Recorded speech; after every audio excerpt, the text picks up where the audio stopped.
Good morning all of you. नमस्कार आप सभी का हमारे यूट्यूब चैनल में आपका स्वागत है। आज हम एक फिर नया वीडियो लेकर आए हैं। ये वीडियो है उत्तर प्रदेश अधीनस्थ सेवा चयन आयोग लखनऊ प्रारंभिक अर्हता परीक्षा पेट 2022 की उत्तर कुंजी है, जो 15/10/2022 को हुआ था। प्रथम पाली का है। आपके पास क्वेश्चन पेपर होगा और क्वेश्चन पेपर का उत्तर कुंजी हम बता रहे हैं आपको। प्रश्न भी है और उसका उत्तर क्या है। तो चलते हैं। आज का पहला प्रश्न है पेट पे का, जो 2022 में हुआ था, 15/10/2022 प्रथम पाली का।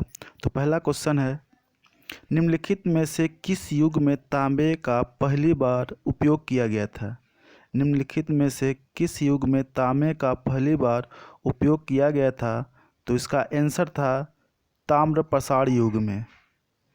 ताम्र पाषाण युग में सबसे पहले तांबे का प्रयोग किया गया था।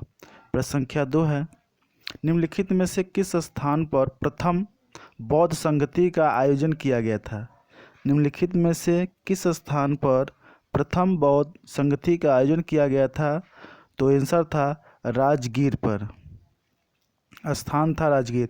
प्रश्न संख्या 3, निम्नलिखित में से कौन वह व्यक्ति है जिसका नाम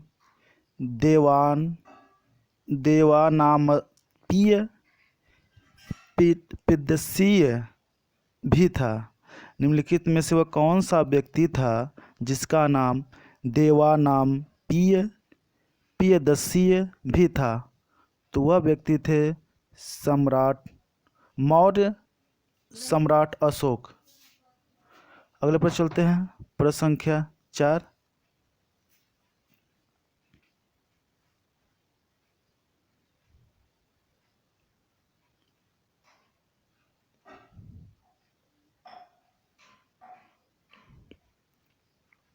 संगमरमर पर पित्रा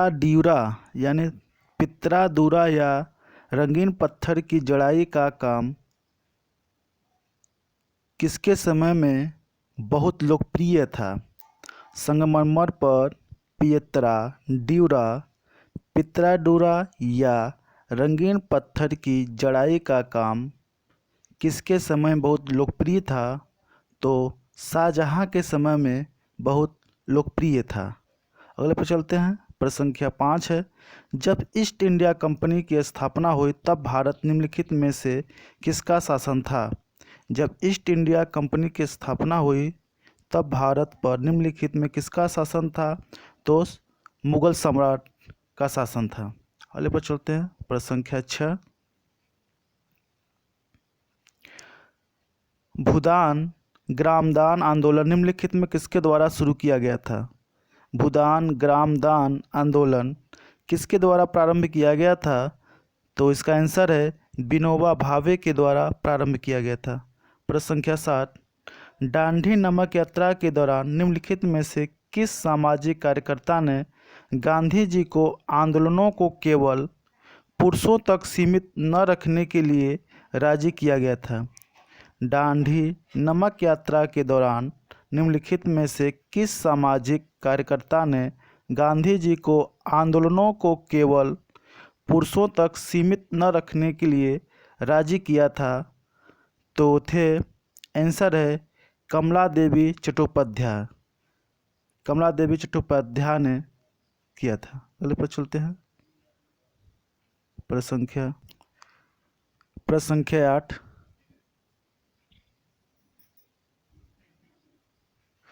राष्ट्रवाद की पहली स्पष्ट अभिव्यक्ति निम्नलिखित में से किस क्रांति के साथ हुई। राष्ट्रवाद की पहली स्पष्ट अभिव्यक्ति निम्नलिखित में से किस क्रांति के साथ हुई। तो आंसर है फ्रांसीसी क्रांति के साथ। प्रश्न संख्या 9, सरकार के निम्नलिखित में से किस अधिनियम के कारण बम्बई से सिंध प्रांत का निर्माण हुआ। सरकार के निम्नलिखित में से किस अधिनियम के कारण बम्बई से सिंध प्रांत का निर्माण हुआ। तो वह अधिनियम था भारत सरकार अधिनियम 1935 था। अगले पर चलते हैं। प्रश्न संख्या 10, प्रसिद्ध युद्ध का नारा चलो दिल्ली किसने दिया था। प्रसिद्ध युद्ध का नारा चलो दिल्ली किसने दिया था। आंसर है सुभाष चंद्र बोस ने दिया था। प्रश्न संख्या 11, विश्व की सबसे ऊंची चोटी माउंट एवरेस्ट के बीच स्थित है। विश्व की सबसे ऊंची माउंट एवरेस्ट किसके किसके बीच स्थित है? तो आंसर सही होता है नेपाल और तिब्बत के बीच। अगले पर चलते हैं। प्रश्न संख्या 12, निम्नलिखित में से भारत में अक्टूबर की गर्मी का मुख्य कारण क्या है? निम्नलिखित में से भारत में अक्टूबर की गर्मी का मुख्य कारण क्या है? तो आंसर आपका है उच्च आर्द्रता से जुड़ा उच्च तापमान। उच्च आर्द्रता से जुड़ा उच्च तापमान। प्रश्न संख्या 13, भारतीय मानक समय ग्रीनविच माध्य समय जीएमटी से आगे है। यानी भारतीय मानक समय ग्रीनविच से कितने घंटे आगे है? तो आंसर आपका है 5.5 घंटे आगे है। प्रश्न संख्या 14, निम्नलिखित में से कौन जनसंख्या वितरण को प्रभावित करने वाला आर्थिक कारण नहीं है? निम्नलिखित में से कौन जनसंख्या वितरण को प्रभावित करने वाला आर्थिक कारण नहीं है? तो आंसर है पानी की उपलब्धता। अगले पर चलते हैं। प्रश्न संख्या 15, निम्नलिखित में से किस नदी को बिहार का शोक कहा जाता है? निम्नलिखित में से किस नदी को बिहार का शोक कहा जाता है? तो कोसी नदी को बिहार का शोक कहा जाता है। अगले पर चलते हैं। प्रश्न संख्या 16, भारत की पंचवर्षीय योजनाओं को अंतिम स्वीकृति निम्नलिखित में किसके द्वारा दी गई? भारत की पंचवर्षीय योजनाओं को अंतिम स्वीकृति निम्नलिखित में किसके द्वारा दी गई? तो उत्तर है राष्ट्रीय विकास परिषद के द्वारा। अगले पर चलते हैं। प्रश्न संख्या 17, किसी भी विकासशील अर्थव्यवस्था के प्रारंभिक चरणों में अधिकांशतः गतिविधियां क्षेत्र से संबंधित होती हैं। यानी कि किसी भी विकासशील अर्थव्यवस्था के प्रारंभिक चरणों में अधिकांश गतिविधियां किस क्षेत्र से संबंधित होती हैं? तो प्रश्न 17वें का उत्तर है प्राथमिक क्षेत्र से संबंधित होती हैं।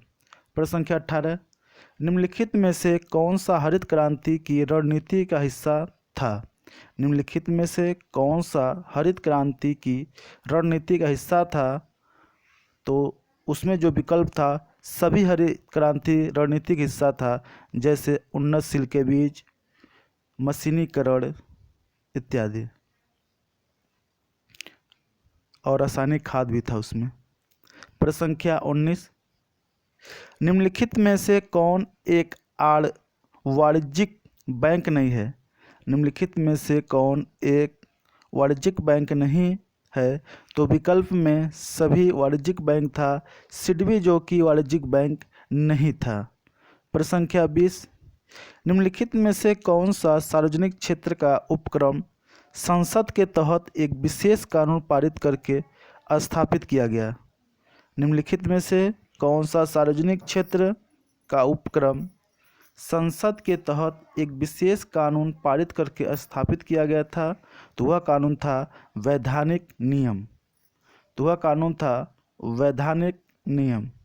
अगले प्रश्न संख्या है प्रश्न संख्या 21,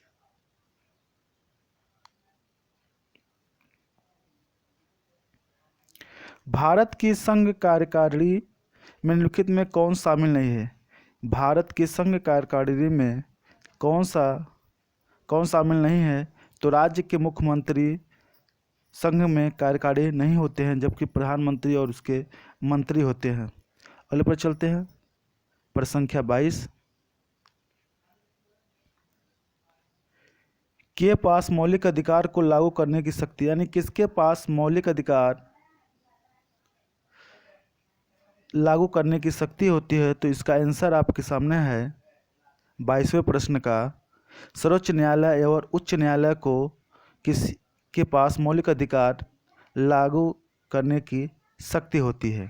प्रश्न संख्या 23, भारत में राष्ट्रीय मानवाधिकार आयोग निम्नलिखित में किस मंत्रालय के अधीन है? भारत में राष्ट्रीय मानवाधिकार आयोग निम्नलिखित में किस मंत्रालय के अधीन है? तो आंसर है गृह मंत्रालय के अधीन है। अगले पर चलते हैं। प्रश्न संख्या 24, निम्नलिखित में से किसे किसी केंद्र शासित प्रदेश में उच्च न्यायालय स्थापित करने का अधिकार है? निम्नलिखित में से किसे किसी केंद्र शासित प्रदेश में उच्च न्यायालय स्थापित करने का अधिकार है? तो उत्तर है संसद को। प्रश्न संख्या 25 है, निम्नलिखित में से कौन सा अनुच्छेद भारतीय संविधान में सर्वोच्च न्यायालय की स्थापना और गठन करने के बारे में है? निम्नलिखित में से कौन सा अनुच्छेद भारतीय संविधान में सर्वोच्च न्यायालय की स्थापना और गठन करने के बारे में है? तो अनुच्छेद 24 है, जिसके तहत सर्वोच्च न्यायालय की स्थापना और गठन किया जा सकता है। प्रश्न संख्या 26, तारों का रंग निम्नलिखित में से किस पर निर्भर करता है? तारों का रंग किस पर निर्भर करता है? तो उसके आंसर उसके तापमान पर। अगला प्रश्न संख्या 27,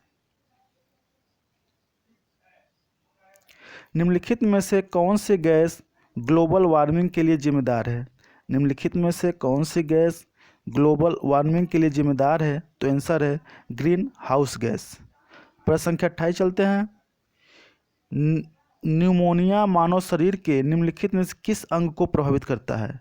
निमोनिया मानव शरीर के निम्नलिखित किस अंग को प्रभावित करता है? तो आंसर है फेफड़े को।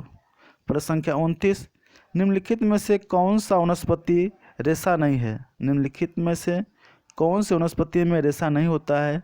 तो आंसर है नायलॉन में रेशा नहीं होता है। अगले पर चलते हैं, प्रश्न संख्या 30,